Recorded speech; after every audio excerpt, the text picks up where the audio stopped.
फिर मेरे हस्बैंड मुझे बहुत समझा रहे थे, वो चाह के भी नहीं रो पा रहे थे, वो मुझे बहुत रो रहे थे बात करते हुए। हे फ्रेंड, अस्सलाम वालेकुम, नमस्ते, Sat Sri Akal, welcome back to our channel Shama Khan blogs. तो फ्रेंड्स, कैसे हैं आप सब? आई होप आप सब बहुत अच्छे होंगे और आप सबकी दुआ से हम सब भी बहुत अच्छे हैं। फ्रेंड्स, आज मेरा मूड काफ़ी ऑफ है, बहुत सैड सैड है, मुझे कुछ अच्छा नहीं लग रहा है, मतलब मुझे किसी की बहुत याद आ रही है। तो मैंने सोचा कि चलो मैं आपके साथ ही शेयर करती हूँ अपने लाइफ का सबसे बेकार और सबसे सैड मोमेंट। तो आप ऐसे ही मेरे ब्लॉग में आगे बने रहिए ताकि आप मेरी पूरी स्टोरी सुन सकें, समझ सकें और आप शायद कुछ सजेस्ट कर सकें जो मेरे लिए कुछ अच्छा हो, शायद उससे मुझे कुछ फ़ायदा हो। तो चलिए लेट्स स्टार्ट। फ्रेंड्स, ये मेरी जो स्टोरी है ये मेरे सेकंड प्रेगनेंसी की जर्नी इसकी स्टोरी है। तो चलिए मैं आपको इसके बारे में बताती हूँ कि क्या हुआ, कैसे हुआ। तो ये काफ़ी उन लेडीज़ ये वीडियो ज़रूर देखें, क्योंकि ये उन लेडीज़ लोग के लिए, ये काफ़ी मोस्टली लेडीज़ लोग के लिए भी काफ़ी बेनिफिट है इसके लिए, क्योंकि ऐसे वो जान सकें और ये इस बारे में पूरा समझ सकें और वो आगे अलर्ट रहें इस चीज़ को लेकर। जो मेरे साथ हुआ, आई होप कि वो किसी के साथ ना। तो फ्रेंड्स, मेरा बेटा है एक 12 इयर्स का। तो काफ़ी टाइम के बाद मेरी सेकंड प्रेगनेंसी मुझे कंसीव हुई थी, और पता नहीं कैसे कंसीव हो गई थी ये मुझे भी नहीं पता। बट मुझे था कि अब कंसीव अगर होगा तो मैं उसको कंटिन्यू कर लूँगी। बट अचानक से कंसीव हुआ, मेरी मम्मी लोग आई हुई थी यहाँ पे। तो मुझे लगा कि नहीं, मेरा डेट ऐसे ही आगे बढ़ गया होगा, एक बार भी ऐसा हो गया था। बट फिर बाद में ऐसा कुछ भी नहीं था। तो इस बार भी ऐसे पर मम्मी लोग जिद कहने लगी आफ्टर 10 डेज की नहीं नहीं, चेक करो चेक करो चेक करो। तो मैं चेक करने जब गई तो वो पॉजिटिव था। और उसके बाद जो मेरी खुशी थी, मतलब मुझे समझ नहीं आ रहा था कि मैं क्या करूं, मतलब मैं खुश हूं या खुशी से रो, मुझे कुछ पता नहीं था। मेरे हस्बैंड बाहर थे, जब उनको बताया गया तो मतलब वो भी इतने खुश थे कि शायद वो कि काफ़ी टाइम के बाद मुझे कंसीव हुआ था। और मेरा एक बेटा था, तो हम लोगों को था कि हम लोग, मेरी एक प्यारी सी बेटी हो जाए। मेरे हस्बैंड को भी बेटी का बहुत शौक है।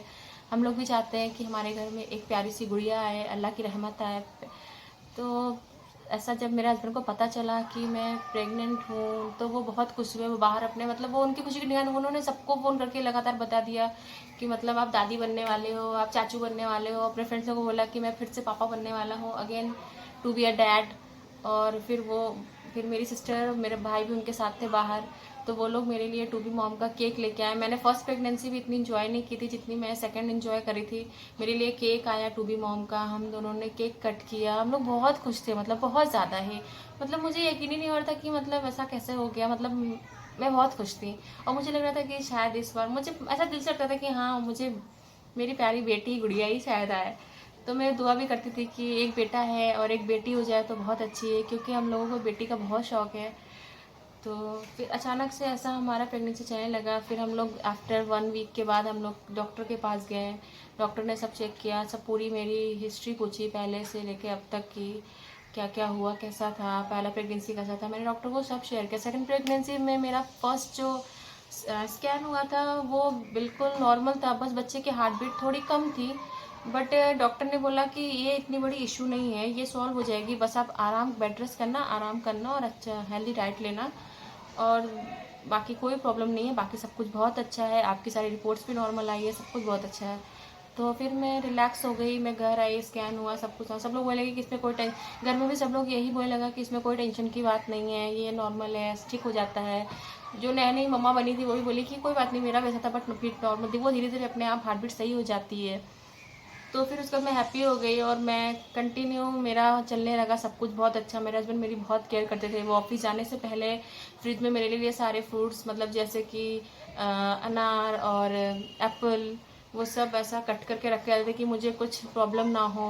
और मेरे लिए जब आते थे दोपहर में तो जूस और नारियल पानी सब लेकर आते थे। मेरी बहुत केयर करते थे वो, मतलब उनको लगता था कि मुझे किसी भी तरह की कोई प्रॉब्लम नहीं होनी चाहिए, कोई इशू नहीं होना चाहिए। फिर जब हम लोग सेकेंड टाइम डॉक्टर के पास गए तो भी डॉक्टर ने सब चेक किया, बोला अभी सब ठीक है। और स्कैन भी आपका पहला ठीक था। डॉक्टर आगे मेडिसिन कंटिन्यू की, कुछ मल्टीविटामिन थी, फॉलिक एसिड था, और कुछ बच्चा मतलब ख़राब ना हो, बच्चे मतलब उसकी ग्रोथ अच्छी रहे, तो उसके लिए कुछ उन्होंने हार्मोन्स की भी मेडिसिन वगैरह कुछ चलाई थी। तो सब कुछ अच्छा था। पर फिर डॉक्टर ने मुझे बोला कि आप हर मंथ इसी डेट को आप आना और अपना रूटीन चेकअप कराना। तो हम लोग वो आफ्टर 2-3 मंथ मेरा लग चुका था। 3.5 मंथ हो गया था, तो मुझे एब्डोमिनल पेन होने लगा था थोड़ा थोड़ा। मुझे ऐसा लगा था जैसे पीरियड्स आने का पेन होता है, तो वैसा पेन था। तो मुझ सब लोग बोलने लगा, फैमिली में सब बड़े लोग, कि पैर ऊपर करके लेट जाओ, ऐसा कभी कभी क्रैम्प्स आते हैं तो इसमें टेंशन की बात नहीं है, और फिर तुम कल जाके डॉक्टर को दिखा लेना। तो मैंने भी सोचा कि चलो अभी बड़े बोल रहे हैं तो सही है, ऐसा कुछ होगा नहीं।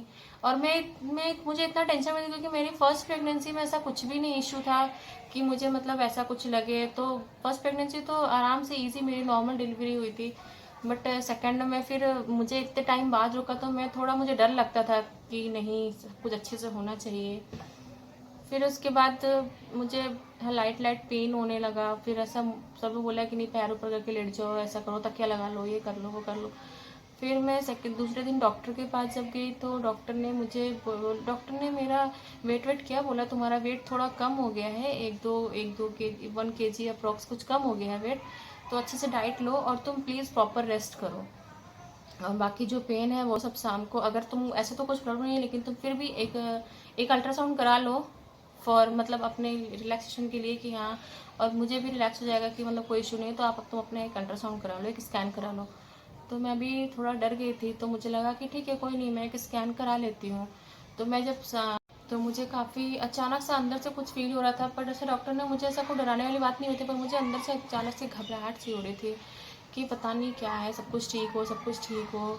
बाद में मुझे ऐसा, फिर बाद में मैं दूसरे दिन मुझे रात को नींद नहीं आ रही थी, मुझे जल्दी सुबह हो, जल्दी से स्कैन हो और मुझे सब रिपोर्ट नॉर्मल आ जाए तो मुझे भी रिलैक्स हो जाएगा। तो दूसरे दिन जब हम लोग स्कैन के लिए गए तो डॉक्टर ने मुझे डॉपलर स्कैन के लिए भी बोला कि ये स्कैन भी एक बार करा लो, डॉपलर स्कैन।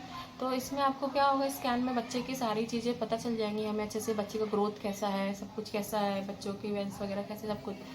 तो मैं भी बोली कि ठीक है। उस समय वो अप्रॉक्स मेरे ख्याल से 3,500 या 4,000 का स्कैन था। तो डॉक्टर ने बोला, तो मैं जब स्कैन के लिए गई, मेरा नंबर आया, तो डॉक्टर जो स्कैन करने वाले डॉक्टर थे वो बोले कि अपने हस्बैंड को बुला लीजिए। तो मैंने अपने हस्बैंड को बाहर से बुलाया। तो उसके बाद मैंने डॉक्टर से पूछा जो स्कैन करे थे कि आज मेरे बच्चे के आप मुझे हार्ट बीट सुनाओगे, और हार्ट बीट के बाद आप क्या मुझे तो डॉक्टर मुस्कुरा के बोला कि अरे हाँ श्योर, आपको हार्ट बीट भी सुनाऊंगा, आपको आपके बच्चे को भी दिखाऊंगा, सब चीज़ें दिखाऊंगा आज आपको।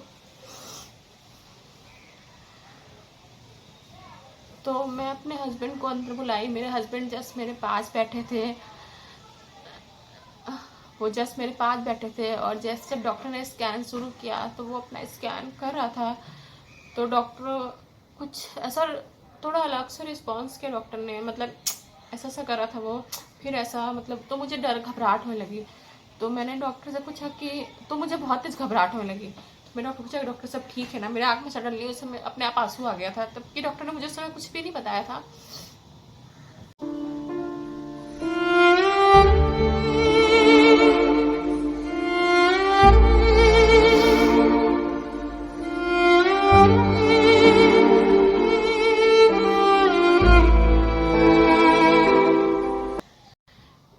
फिर मैंने पूछा क्या हुआ डॉक्टर, कुछ तो बोलो। तो डॉक्टर ने बोला कि बच्चे की हार्ट बीट नहीं मिल रही है मुझे, और बच्चे का ग्रोथ भी नहीं दिख रहा है मुझे। तो मैंने बोला कि ऐसा कैसे हो सकता है, आप मुझे कुछ, मैं हड़बड़ा बोली कि आप वो भी स्कैन कर लो ना जो डॉक्टर ने बोला है। डॉक्टर आपको मतलब पैसे की मुझे कोई टेंशन नहीं है, आपको जो भी स्कैन करना है आप वो स्कैन करो, डॉप्लर कर लो। तो बोल रहा है कि, तो डॉक्टर ने बोला कि जब स्कैन में को समझ नहीं आ रहा तो वो स्कैन करने को, मतलब वो स्कैन सिर्फ बच्चे के लिए किया जाता है कि उसमें बच्चे की ग्रोथ कैसी है। लेकिन जब यहाँ बच्चा ही नहीं दिख रहा है मुझे, मतलब बच्चे का हार्ट बीट ही नहीं मिल रहा है, बच्चा ही नहीं समझ में आ रहा है, तो मैं वो स्कैन करके क्या करूँगा। मैं बोली, तो मुझे कुछ समझ नहीं आ रहा था। तो मैंने डॉक्टर को बोला कि प्लीज़ डॉक्टर आप एक बार और स्कैन करो ना, अच्छे से देखो ना, प्लीज़ आप अच्छे से देखो, क्योंकि मुझे काफ़ी लंबे टाइम के बाद ये खुशी मिली थी। तो मतलब अनएक्सपेक्टेबल खुशी थी मेरे और मेरे हस्बैंड के लिए। तो डॉक्टर भी थोड़ा सैड हो गया। जब मैं अंदर आई थी तो वो मेरी खुशी देख के वो भी मुस्कुरा रहा था, स्माइल कर रहा था वो डॉक्टर, कि मतलब हाँ हाँ हाँ जरूर दिखाऊंगा, आपके बच्चे का हार्ट बीट भी दिखाऊंगा, आप जरूर उनको सुनाऊंगा, उनकी हड्डी भी सुनाऊंगा मैं, और बच्चे को भी दिखाऊंगा, सब चीज़ दिखाऊंगा मैं। क्योंकि सडनली जब ऐसा हुआ डॉक्टर बोला नहीं कुछ भी नहीं है, मैंने सब अच्छे से चेक कर लिया सोनोग्राफी करा के बेड से उठी और मुझे वहीं चक्कर सा आने लगा, घबराहट से कि मतलब क्या से क्या हो गया। मतलब मुझे अपने हस्बैंड को फेस करने भी नहीं हो रहा था कि मैं उनको कैसे फेस करूँ। और मुझे देख के वो मतलब मैंने उनका चेहरा देखा, वो बहुत मतलब अजीब सा उनका चेहरा हो गया था। लेकिन वो कुछ मुझसे शेयर नहीं कर सकते थे वो अपनी फीलिंग्स, क्योंकि वो देख रहे थे कि क्योंकि उन्हें मुझे संभालना था। उन्हें ये लगता था कि नहीं, अगर मैं रिएक्ट करूँगा तो फिर इसको ज़्यादा तकलीफ होगी। तो फिर हम लोग वहाँ से निकले और डॉक्टर को रिपोर्ट शाम को दिखानी थी। तो फिर हम लोग वहाँ से घर आ गए।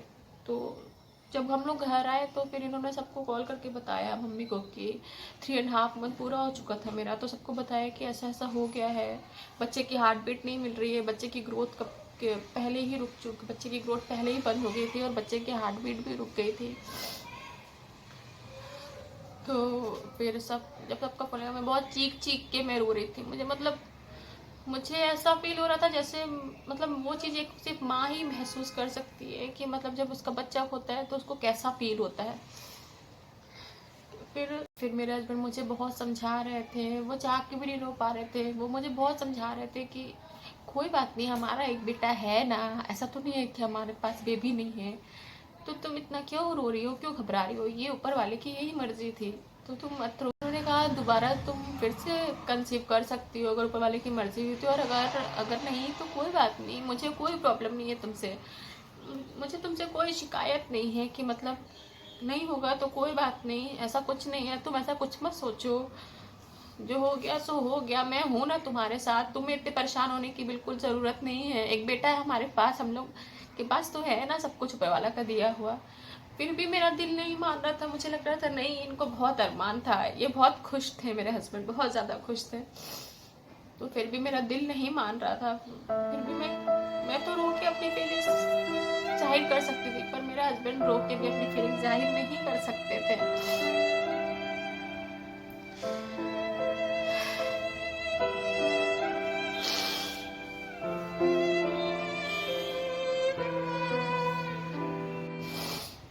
फिर मेरी मम्मी का फ़ोन आया, उन्होंने मुझे समझाया, सबका फ़ोन आया, सब लोग मुझे समझाया कि अरे चलो कोई बात नहीं, होता है लाइफ में, बहुत कुछ होता है, तुम्हारे पास तो है, किसी के पास तो है भी नहीं, फिर भी सोचो वो कैसे रहता है, किसी किसी का तो ऐसा।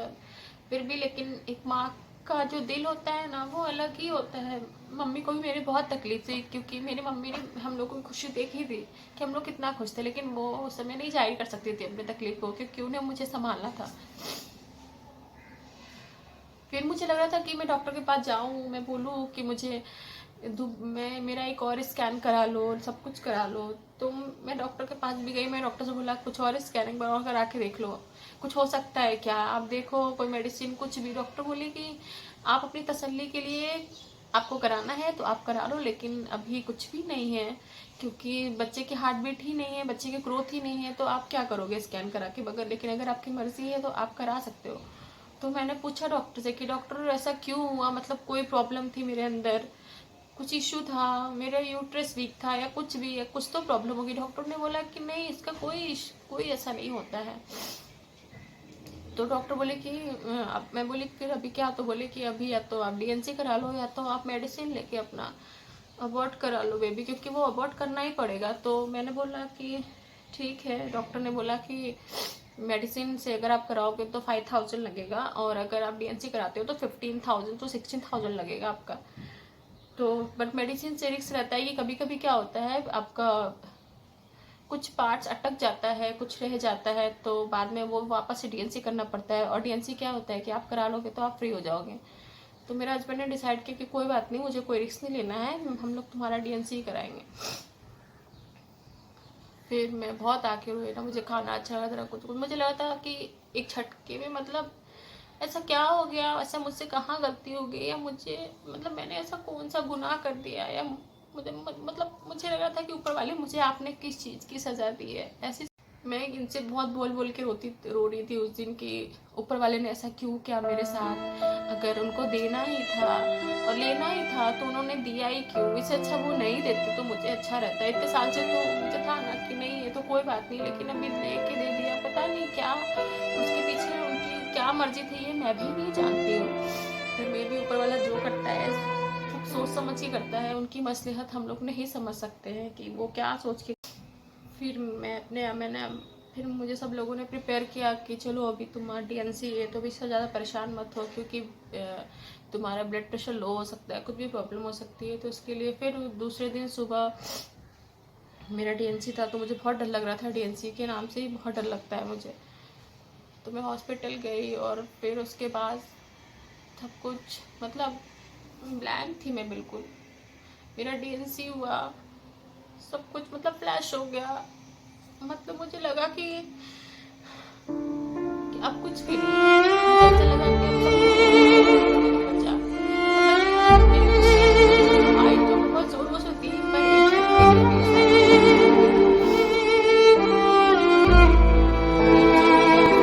मुझे बाद में बहुत वीक हो गए थे। मुझे डॉक्टर ने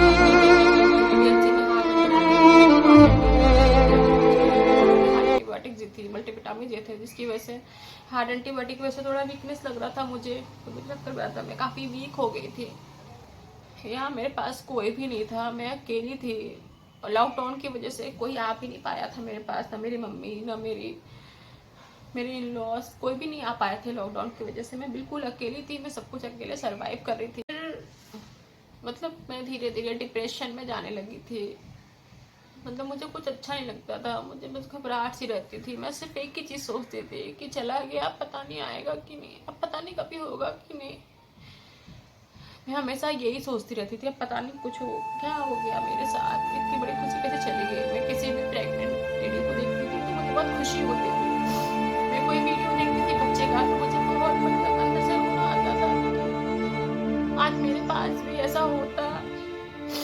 फिर मेरी सिस्टर की सितंबर में डिलीवरी हुई, उसके ठीक 1.5 महीने बाद मेरी भी डिलीवरी डेट थी। जब उसकी डिलीवरी हुई तो भी मैं बहुत रोई थी। इसलिए नहीं रोई थी, उसके लिए तो मैं बहुत खुश थी क्योंकि उसको बेटी हुई थी। मुझे बेटियां बहुत पसंद है, मेरे हस्बैंड को बहुत पसंद है, पर मैं अपना याद करके रो रही थी कि आज से ठीक 1.5 महीने बाद अगर मेरा भी सब कुछ अच्छा होता तो आज मेरी भी डिलीवरी हो जाती और मेरा भी सब कुछ अच्छा होता, मैं भी सब कुछ फील करती। ऊपर वाला सबकी गोद भर के रखे, ऊपर वाला सबको सलामत रखे, हर माँ की सोनी गोद भर दे ऊपर वाली। मेरी यही दुआ है सबके लिए, क्योंकि ये जो टाइम होता है लेडीज के लिए मिसकैरेज का, और मतलब मेरा तो कम टाइम नहीं हो गया था, लेकिन किसी किसी का 8 मंथ, डॉक्टर ने बोला किसी किसी का तो पूरा महीना हो गया, बच्चे की हार्ट बीट चली जाती है।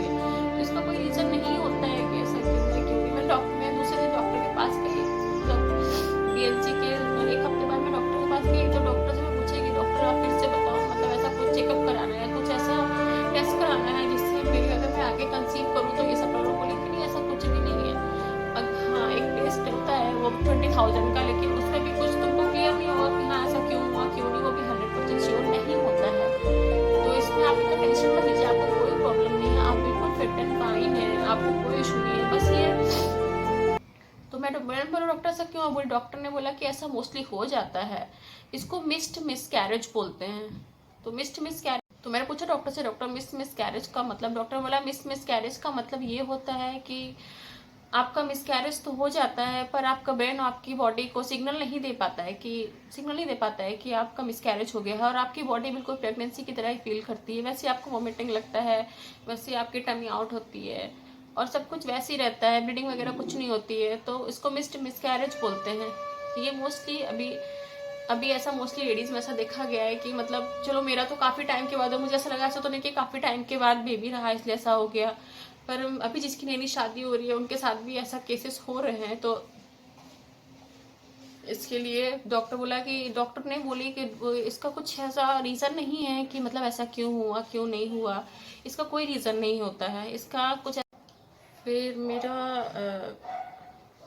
10 डेज मेरी मेडिसिन चली, एंटीबायोटिक्स वगैरह, और 1 मंथ मेरा मल्टीविटामिन चला, सब कुछ चला। मैं धीरे धीरे रिकवर तो हो रही थी, पर मेरा माइंड एक ही तरफ था। और फ्रेंड्स, आज पूरा 1 साल हो गया, 1 साल से ज़्यादा ही हो गया। 4 अप्रैल को, मतलब मेरा डीएनसी 4 अप्रैल को हुआ था 2021 में, और अभी 2 जुलाई है, तो अभी 1 ईयर से ज़्यादा हो गया है, और मुझे कंसीव भी हुआ है। हर मंथ मतलब मैं वेट करती हूँ कि शायद इस मंथ होगा, और हर मंथ मतलब मुझे ऐसा कुछ भी रिजल्ट नहीं मिलता है।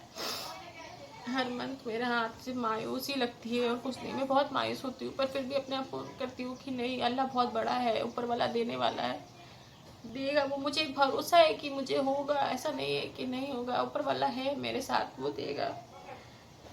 बस कभी कभी शिकायतें कर लेती हूँ वाले से, मैं किसी से अपने दिल की बात नहीं शेयर कर सकती, सबको लगेगा कि अभी 1 साल हो गया और अभी इसी बात को लेकर ये बैठी हुई है। मैं नहीं बोल पाती हूँ, मैं इनफेक्ट अपने हस्बैंड से भी नहीं बोल पाती हूँ। मैं कभी कभी उनसे बोलती हूँ पर वो यही बोलते हैं कि अभी तक तुम वो बात लेके चल रही हो, इतना क्यों परेशान होती हो, होगा ना, जब होगा तो टेंशन मत लो, सब होगा। तो मैं, सब लोग, मुझको लगता है कि मतलब कभी कभी मुझे ऐसा लगता है कि अरे ये कुछ ओवर रिएक्ट कर रही है, या मतलब इतना क्यों परेशान होती है ये। तो मैं अपनी फीलिंग्स किसी से भी नहीं कह सकती हूँ, किसी से भी नहीं, क्योंकि सब लोग कहते हैं, पहले ही बोल रहे थे कि कर लो, तब तो तुमने किया नहीं, जब बाबू छोटा था। तो फ्रेंड्स, तब मेरी फाइनेंशियल कंडीशन अच्छी नहीं थी, तो मैं सोचती थी मैं अभी एक कोई अच्छे से नहीं कर पा रही हूँ तो मैं दूसरा कैसे करूँगी। पर आज मुझे फील होता है कि नहीं, कर लेना चाहिए था। ऊपर वाला सब, सबकी रोजी ऊपर वाला देता है, सबका रिस्क ऊपर वाला देख के भेजता है, सबका हो जाता है, ऐसा कुछ नहीं है।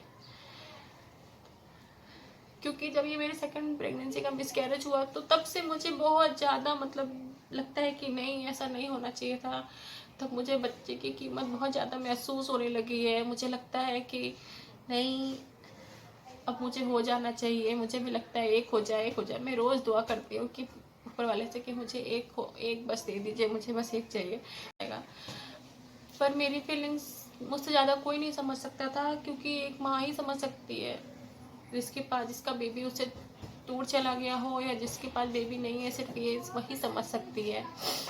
लेकिन ऊपर वाला का दिया हुआ मेरे पास एक बेटा है, ऊपर वाला उसको अच्छी सेहत दे, लंबी उम्र दे और अच्छा रखे। तो फ्रेंड्स, आप सब मेरे लिए दुआ करिए कि जल्दी से जल्दी मुझे सेकंड प्रेगनेंसी फिर से दोबारा से कंसीव हो जाए और मेरे घर में एक प्यारी सी नन्ही गुड़िया आ जाए। और मतलब ज़िंदगी में बहुत कुछ चीज़ें हुई हैं जो मतलब ऐसा था, लेकिन ये मेरी लाइफ का सबसे सैड मोमेंट था। मतलब बहुत बेकार मोमेंट था मेरी ज़िंदगी का, जो मैं अभी तक नहीं भूल पाई हूँ और शायद मैं भूल भी नहीं पाऊँगी, क्योंकि मुझे उसकी बहुत याद आती है। मैंने उसको देखा भी नहीं है, वो क्या था क्या नहीं, फिर भी मैं उसको मिस करती हूँ बहुत, कि पता नहीं क्या था। मतलब मुझे उसकी याद आती है अभी भी। और फ्रेंड, जिस दिन मेरी सेकंड प्रेगनेंसी कंसीव होगी ना, मैं बहुत बहुत बहुत खुश होंगी, शायद मैं बहुत ज़्यादा ही खुश होंगी। पर पता नहीं वो टाइम कब आएगा, कब मेरी दुआ कबूल होगी। तो फ्रेंड्स, आप सब ये भी दुआ करिए कि मेरी दुआ जल्दी कबूल हो जाए और सब कुछ अच्छे से सब कुछ। हम लोग को इस बेबी का बहुत इंतज़ार था। मैं, मेरे हस्बैंड बहुत खुश थे। हम लोग रोज़ बातें करते थे कि ऐसा करेंगे, वैसा करेंगे, ये करेंगे, उसके लिए ऐसे रखेंगे, जब वो होगा तो उसके लिए हम लोग, उसके वेलकम के लिए हम लोग ऐसी तैयारी करेंगे, ये करेंगे। हम लोग बहुत खुश थे, हम लोग उसकी रोज़ बातें करते थे। इनफैक्ट मेरे हस्बैंड ने मेरी डिलीवरी के लिए और उसके लिए पहले से सारी सेविंग कर दी थी कि पता नहीं सेकंड लॉकडाउन लगने वाला है तो क्या होगा, लॉकडाउन में क्या पोजीशन रहेगी, काम चलेगा कि नहीं चलेगा। तो उसके लिए हम लोगों ने पहले से सारी सेविंग करके भी रखे थे। तो मेरे हस्बैंड का कहना था कि किसी से मांगना ना पड़े, कि उस टाइम हम लोगों को किसी के पास हो या नहीं हो, क्योंकि लॉकडाउन के टाइम मोस्टली लोगों को खुद की अपनी प्रॉब्लम रहती है, तो उनके पास इतना पैसा होता है। मेरे हस्बैंड ने सारी उसकी सेविंग भी कर दी थी और हम लोगों को कोई प्रॉब्लम नहीं थी, सब कुछ बहुत अच्छा चल रहा था। फ्रेंड्स, मैंने ये सारी अपनी स्टोरी इसलिए शेयर की आपसे कि अगर कोई भी लेडीज़ अगर प्रेगनेंसी कंसीव करती है तो प्लीज़ आप प्रॉपर डॉक्टर से मिलो, प्रॉपर अपना रूटीन चेकअप कराओ। अभी भी बहुत सारी लेडीज़ ऐसी हैं जो मतलब जल्दी चेकअप नहीं कराती हैं, उनको लगता है कि अरे नहीं सब कुछ होगा, बट आप प्रॉपर चेकअप कराओ, सब कुछ कराओ। क्योंकि आजकल के लाइफ टाइम इतना आपका आजकल का लाइफ टाइम इतना ख़राब हो गया है, लाइफस्टाइल इतनी लोगों की ख़राब हो गई है। आजकल हर चीज़ों में मिलावट आता है, सब्जी हो गया या कुछ भी, नॉनवेज हो, कुछ भी हो, सब चीज़ में ही आपकी सब्जियां भी सारी इंजेक्शन और दवा से उगाई जाती हैं। सब चीज़ आपका आजकल कुछ भी नेचुरल नहीं है, तो मे बी ये सब भी एक रीज़न हो सकता है, फर्टिलिटी पे इफेक्ट करता है। तो आप एक हेल्दी डाइट लें, अच्छी डाइट लें। मेरी सिस्टर है एक, मेरे बाद वाली, एक्चुअली सेकंड बेबी जब उसका हुआ था, जब उसको कंसीव नहीं हुआ तो मैं उसको ये बोलती थी, तुम ये सोच के प्लान मत करो कि तुम्हें बेबी करना है, तुम बस छोड़ दो ऊपर वाले पे, देखना तुम्हें कंसीव हो जाएगा। मैं उसको समझाती थी और उसको हो भी गया माशाल्लाह। उसको अभी एक प्यारा सा बेटा भी है, पहली एक बेटी थी और अभी दूसरा बेटा है। तो अब जब मुझे अपने ऊपर ये सब लोग बोलते हैं कि सोचो मत, ऐसा मत करो कि नहीं होगा, क्या होगा क्या होगा, लेकिन नहीं होता है। जिसके साथ होता है ये सिर्फ वही समझ सकता है। या फीलिंग्स पे कंट्रोल नहीं होता है, उस फीलिंग्स पे कंट्रोल मुझसे नहीं हो पाता है जल्दी। फिर भी मैं अपने दिल की फीलिंग किसी से नहीं कर सकती। अभी भी सब लोग बोलता है मुझे कि डॉक्टर से मिलो, ये करो वो करो, लेकिन ठीक है, सबकी बात है, सब लोग मेरा अच्छा चाहता है, सबको मेरी केयर है, लेकिन मैं क्या सोचती हूँ ये मैं किसी को नहीं बता सकती, किसी को भी मैं ये चीज़ नहीं बता सकती हूँ। लेडीज़, मैं आपसे यही कहना चाहूँगी कि अब कोई भी लेडीज़ जो भी हैं, जो भी मेरा ये ब्लॉग देख रही हैं, जो भी मेरी ये स्टोरी सुन रही हैं, मैं सबसे यही बोलूँगी कि प्लीज़ अपना प्रेगनेंसी में बहुत ख्याल रखिए और ज़्यादा से ज़्यादा अच्छी हेल्दी फूड डाइट लीजिए, अच्छी डाइट लीजिए, वॉकिंग करिए और अपना बहुत ख्याल रखिए, खुश रहिए, हैप्पी रहिए। बाकी लाइफ है, उतार चढ़ाव आता रहता है, मैं भी अपने आप को यही बोल के समझाती हूँ। बाकी सब कुछ ऊपर वाले पे छोड़ दीजिए, वो है ना, वो हमारे लिए कभी बुरा नहीं सोचता है, जो करता है अच्छे के लिए करता है। चलिए फ्रेंड्स, आज का हमारा ब्लॉग यहीं ख़त्म करते हैं। कमेंट्स करके ज़रूर बताइएगा कि आपको हमारा आज का ये ब्लॉग कैसा। लाइक शेयर कमेंट जरूर करिएगा और न्यू व्यूवर सब्सक्राइब करना मत भूलिएगा।